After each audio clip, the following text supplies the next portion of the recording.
Bom, gente, vamos lá. Estou aqui no Corolla, essa obra-prima da tecnologia nipônica, mesma tecnologia utilizada para construir o gigante guerreiro Dylion do Jaspion. Quem assistiu lembra. Vamos lá. Seguinte, gente. Antes de mais nada, muito obrigado a todos os inscritos, o pessoal que participa comigo aqui desde o início. Só tenho a agradecê-los, tá bom?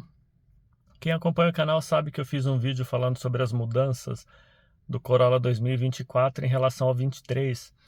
E lá nesse vídeo eu disse que infelizmente os nossos carros oferecem muito pouco em relação ao valor que eles cobram, né? E fiz uma comparação lá com alguns outros países, com um país, na verdade, lá que foi os Estados Unidos, que são países onde o consumidor é respeitado, onde a Toyota oferece muito mais por um preço bem menor. Então comparei lá e as pessoas disseram: RC, mas você é um as no RC. Onde é que já se viu comparar Brasil com Estados Unidos? São mundos diferentes. Sim, concordo plenamente. Então hoje eu vou fazer a mesma comparação usando dois países do terceiro mundo, países compatíveis com o nosso, tá? O México e os nossos vizinhos aqui, os nossos irmãos argentinos, tá bom? Eu vou mostrar para vocês que a questão aqui no Brasil é bem mais embaixo. Aqui nós pagamos impostos altíssimos para sustentar a máquina pública. Além disso, somos um dos únicos países do mundo, se não o único, onde se paga impostos em cascata. Eu vou explicar melhor isso daí já já, tá? E para fechar com chave de ouro, a margem de lucro das nossas montadoras está entre as maiores do mundo. E sabem por que disso tudo? Porque o brasileiro compra. Aqui o carro é um objeto de desejo.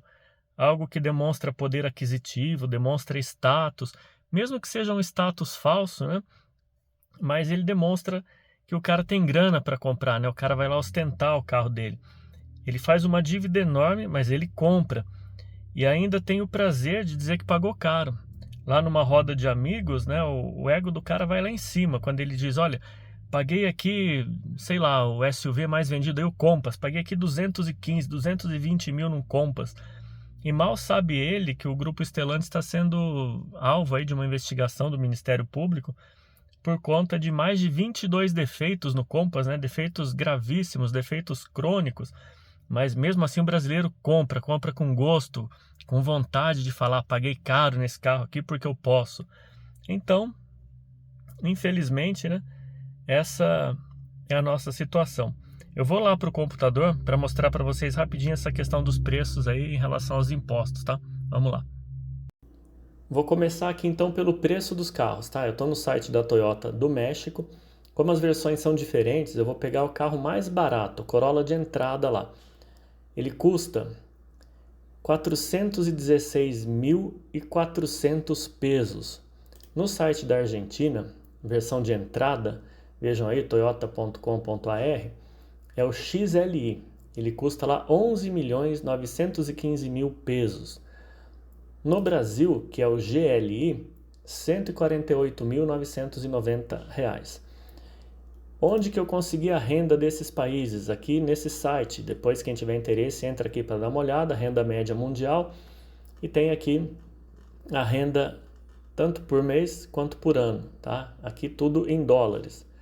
Esse site ele está no ar desde setembro de 2022 e tem sido atualizado continuamente desde então. Então são dados atualizados. E como que eu fiz para converter? Com o preço do dólar hoje, tá? Dia 9/12/2023. É só vir aqui no Google, colocar aqui dólar hoje, que você consegue converter então dólar para reais e dólar para pesos argentinos e para pesos mexicanos. Beleza, gente? Vamos lá para o comparativo. Vou começar falando aqui dos impostos em cascata, tá bom, gente? Um dos únicos países do mundo que tem isso é o Brasil, se não o único. Vou falar de um pneu, um exemplo simples aí de um pneu que você vai colocar no seu carro.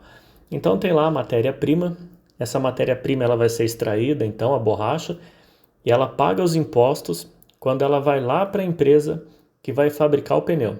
Então a empresa pega essa matéria-prima que já pagou os impostos, ela faz o pneu, e ela resolve então vender para um grande distribuidor de pneus.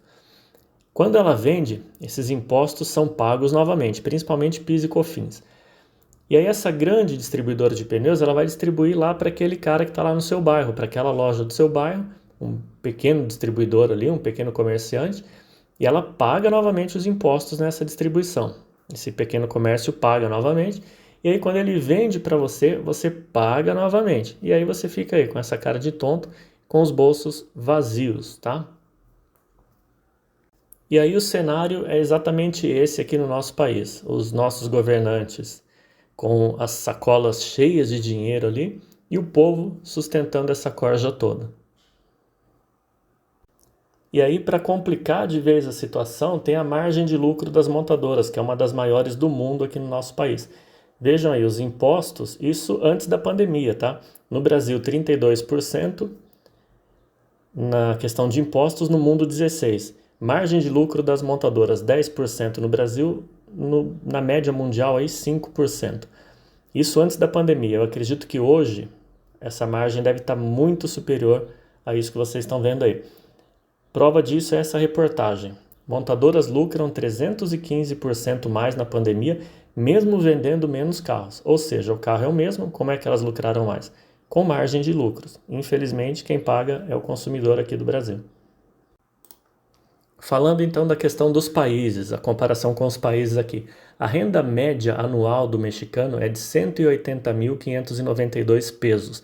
Não coloquei casas decimais ali para ficar mais simples, tá, gente? Preço do carro lá, de entrada, conforme vocês viram no site, 416 mil pesos. Ou seja, preço do carro dividido pela renda média anual do mexicano, ele demoraria 2,3 anos para comprar o carro de entrada lá. Vamos ver na Argentina como é que seria esse cenário então.